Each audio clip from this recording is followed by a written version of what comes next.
அன்புறவுகளுக்கு வணக்கம். தமிழகத்தில் சட்டப்பேரவை தேர்தலுக்கான வாக்குப்பதிவு ஏப்ரல் 23ஆம் தேதி நடக்க இருக்கு. கண்டிப்பாக வாக்களியுங்கள். வாக்களிப்பது நம்மளுடைய கடமையும் உரிமையும். ஒரு சிலர்லாம் ஓட்டுலாம் எதுக்கு போட்டுக்கிட்டு எந்த மாற்றமும் வரல, இவங்களே தான் இருக்காங்க, ஓட்டு போடுறதால எந்த பயனும் இல்லை, எந்த மாற்றமும் வராது, அப்படி இல்லைன்னா ஒரு சிலர் நோட்டாவுக்கு ஓட்டு போடுவான், யார் மேலே நம்பிக்கை இல்லை அப்படின்லாம் இருப்பாங்க. நோட்டாவுக்கு ஓட்டு போடுவதாலோ இல்லை ஓட்டு போடாமல் இருப்பதாலோ எந்த பயனுமே இல்லை. ரெண்டுமே வீணானதான். உங்கள் வாக்கை நீங்கள் வீணடிக்கிறீங்க அப்படின்னு தான் பொருள். ஸோ உங்களுக்கு இந்த சிஸ்டத்தின் மேலே நம்பிக்கை இல்லை, இல்லை இங்கே இருக்கக்கூடிய அரசியல்வாதிகள் மேலே நம்பிக்கை இல்லை அப்படின்னா, நீங்கள் மாற்றத்தை வேணும் அப்படின்னு நினச்சிங்க அப்படின்னாலும் நீங்கள் வாக்களிப்பதன் மூலமாகத்தான் ஒரு மாற்றத்தை கொண்டு வர முடியும். ஓட்டு போடாமல் இருப்பதன் மூலமாகவோ அல்லது நோட்டாவுக்கு போடுவதன் மூலமாகவோ எந்த மாற்றத்தையும் கொண்டு வர இயலாது. அதனால் கண்டிப்பாக ஓட்டு போடுங்க. உங்கள் தொகுதியை அனலைஸ் பண்ணுங்கள். நீங்கள் எந்த தொகுதிக்கு கீழே வரீங்கன்னு பாருங்கள். அங்கே யார் யார் வேட்பாளராக நிற்கிறாங்கன்னு பாருங்கள். அவங்களுடைய பின்புலத்தை பாருங்கள். அவங்க மக்களுக்காக செஞ்ச பணிகள் பாருங்கள். இல்லை அவங்க வந்தால் மக்களுக்காக பணிகளை செய்வாங்களா அப்படின்றத அனலைஸ் பண்ணுங்கள். அதன் பிறகு நீங்கள் உங்களுடைய வேட்பாளரை தேர்ந்தெடுத்து அவங்களுக்கான வாக்குகளை செலுத்துங்க. இப்போ நம்ம ஒருத்தர் மாற்றி போடுவதால் மாற்றம் வந்துருமா அப்படின்னு நினைக்கலாம். ஒவ்வொன்றா தான் மாற்றம் வரும். ஸோ அதனால் நீங்கள் வாக்கு கண்டிப்பாக அளிக்கணும். வாக்களிப்பது நம்மளுடைய உரிமையும் கடமையும். இந்த காணொலியில் ஒட்டஞ்சத்திரம் சட்டமன்ற தொகுதி குறித்து தான் பார்க்க போகிறோம். அங்கே யார் யார் வேட்பாளராக இருக்கிறாங்க, அங்கே யாருக்கான களமாக இருக்குது அப்படின்றது தான் பார்க்க போகிறோம். ஒட்டஞ்சத்திரம் திண்டுக்கல் மாவட்டத்தில் வரக்கூடிய ஒரு சட்டமன்ற தொகுதி. சட்டமன்ற தொகுதி எண் 128. திண்டுக்கல் நாடாளுமன்ற தொகுதிக்கு உட்பட்டு தான் ஒட்டஞ்சத்திரம் சட்டமன்ற தொகுதி வருது. இங்கே திமுகவின் சார்பில் சக்கரபாணி அவர்களும், அதிமுக கூட்டணியில் தமிழ் மாநில காங்கிரஸ் கட்சிக்கு இந்த தொகுதி ஒதுக்கப்பட்டிருக்கு. அங்கே விடியல் எஸ் சேகர் அவர்களும், நாம் தமிழர் கட்சியின் சார்பில் பழ ரகுபதி அவர்களும், தமிழக வெற்றி கழகத்தின் சார்பில் எஸ் மோகன் அவர்களும் வேட்பாளராக இருக்கிறாங்க. 1951 உருவாக்கப்பட்ட சட்டமன்ற தொகுதி ஒட்டஞ்சத்திரம். இங்கே எவ்வளோ வாக்காளர்கள் இருக்கிறாங்க அப்படின்னு பார்த்தீங்கன்னா, ஆண்கள் 1,04,506, பெண்கள் 1,13,171, மூன்றாம் பாலினத்தவர் 2 பேர். ஒட்டுமொத்தமாக 2,17,698 பேர். சமூக வகைப்பாடு பார்த்தோம் அப்படின்னா, வேளாள கவுண்டர்கள், கொங்கு வேளாள கவுண்டர்கள் 42%, தேவேந்திரகுல வேளாளர்கள் 18%, இஸ்லாமியர்கள் 8%, முக்குளத்தோர் 8%, செட்டியார்கள் 7%, மற்ற சமூகங்கள் 17% இங்கே இருக்கிறாங்க. தேர்தல் வரலாறு என்ன சொல்லுது அப்படின்னு பார்த்தீங்கன்னா, திமுக இங்கு 9 முறை ஜெயிச்சிருக்கிறாங்க.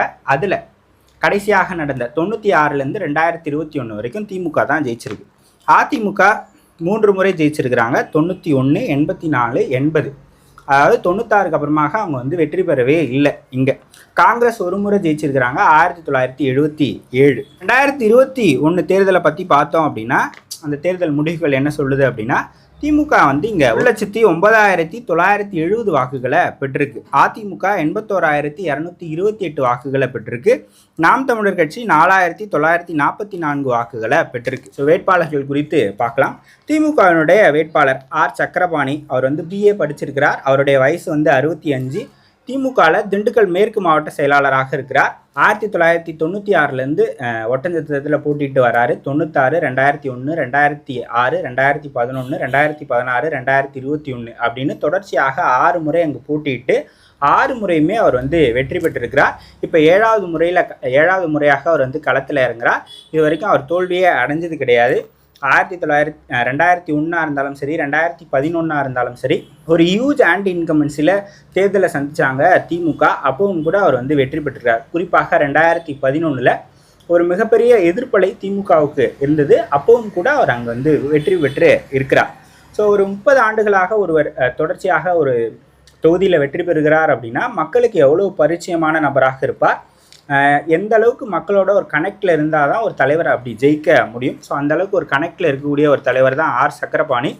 ஸோ அவர் 7வது முறையாக அங்கே போட்டியிடுகிறார். அதிமுக கூட்டணியில் தமிழ் மாநில காங்கிரஸ் கட்சிக்கு இந்த தொகுதி ஒதுக்கப்பட்டு இருக்குது. ஸோ தமிழ் மாநில காங்கிரஸ் கட்சியின் சார்பில் விடியல் சேகர் அவர்கள் போட்டியிடுகிறார். ஸோ விடியல் சேகர் காங்கிரஸ் கட்சியில் இருந்தவர். 2001 1000 விளக்கு தொகுதியில் போட்டியிட்டார். அப்போ 1000 விளக்கில் போட்டியிட்டது மு.க. ஸ்டாலின். ஸோ மு.க. ஸ்டாலின் எதிர்த்து 2001 அவர் ஏற்கனவே போட்டியிட்டுகிறார். 2006 காங்கிரஸ் கூட்டணி இருந்தது. அப்போ காங்கேயம் தொகுதியில் போட்டியிட்டு அவர் சட்டமன்ற உறுப்பினராக இருந்திருக்கிறார். அதன் பிறகு தான் அவர் தமிழ் மாநில காங்கிரஸ் தனியாக போயிட்டாங்க. காங்கேயனுடைய சட்டமன்ற உறுப்பினராக இருந்தவர் தான் ஸோ விடியல் சேகர் அவர்கள். அதிமுகவினுடைய சப்போர்ட்டில் அங்கே வந்து நிற்கிறார். ஆனால் இவங்க வந்து தாமரை சின்னத்தில் தான் போட்டியிடுறாங்க, இரட்டை இலை சின்னத்தில் போட்டியிடலை. ஸோ ஏற்கனவே அங்கே கடந்த தேர்தல்கள்லாம் 6 முறை இரட்டை இலை இதை எதிர்த்து போட்டியிட்டு தான் சக்கரபாணி அவர்கள் வெற்றி பெற்றிருக்கிறார். இப்போ தாமரை சின்னத்தில் அவர் வந்து போட்டியிடுகிறார். இதையும் நம்ம வந்து பார்க்கணும். நாம் தமிழர் கட்சி சார்பில் பழ ரகுபதி அவர்கள் போட்டியிடுகிறார். வயது வந்து 52, பிஎஸ்சி எம்ஏ அவர் வந்து படிச்சிருக்கிறாரு. நேர்மை மக்கள் இயக்கம் அப்படின்ற ஒரு இயக்கத்தை நடத்திட்டு இருக்கிறார். அவர் வந்து பத்திரிகையாளர், சமூக செயல்பாட்டாளர். ஸோ அவருக்கு சீமான் அவர்கள் வாய்ப்பு கொடுத்திருக்கிறார். 2021 4944 வாக்குகளையும் 2024 நாடாளுமன்ற தேர்தலுக்கு உட்பட்ட இந்த ஒட்டஞ்சத்திரம் சட்டமன்ற தொகுதியில் 9251 வாக்குகளையும் நாம் தமிழர் கட்சி வந்து பெற்றிருக்கு. தமிழக வெற்றிக் கழகத்தின் சார்பில் மோகன் அவர்கள் போட்டியிடுகிறார். அவர் வந்து திண்டுக்கல் மேற்கு மாவட்ட மாணவர் அணி இணை அமைப்பாளராக தமிழக வெற்றிக் கழகத்தில் இருக்கிறார். ஸோ அவர் வந்து போட்டியிடுகிறார். இளைஞர்களுடைய வாக்குகள், விசில் சின்னத்துக்கு இருக்கக்கூடிய பிரபல்யம், அப்புறமாக விஜய் அவர்களுக்கு இருக்கிற பிரபலத்தை வச்சு அவங்க வந்து களப்பணியில் இருக்கிறாங்க. போட்டி 4 பேருக்காக இருந்தாலும் கூட களத்தில் சக்கரபாணி அவர்கள் தொடர்ச்சியாக முந்துகிறார். அப்புறம் ஒரு கம்ஃபர்டபுள் மெஜாரிட்டியில் அவர் அங்கே வெற்றி பெறுவதற்கான எல்லா வாய்ப்புகளுமே இருக்குது. ஏன்னா அவர் 6 முறை அங்கே ஜெயிச்சிருக்கிறாரு. 6 முறை இரட்டையிலை எதிர்த்து அவர் அங்கே வெற்றி பெற்றிருக்கிறார் என்னும்போது, இந்த முறை தாமரையை எதிர்த்து தான் அவர் போட்டியிடுகிறார். அப்படிங்கும்போது ஒரு கம்ஃபர்டபுள் மெஜாரிட்டியில் ஒட்டஞ்சத்திரத்தில் சக்கரபாணி அவர்கள் வெற்றி பெறுவதற்கான எல்லா வாய்ப்புகளும் இருக்குது. ஸோ ஒட்டஞ்சத்திரம் தொகுதி திமுகவினுடைய வசம்தான் தொடர்ச்சியாக இருந்திருக்கிறது. 2026லும் இருக்க போகுது.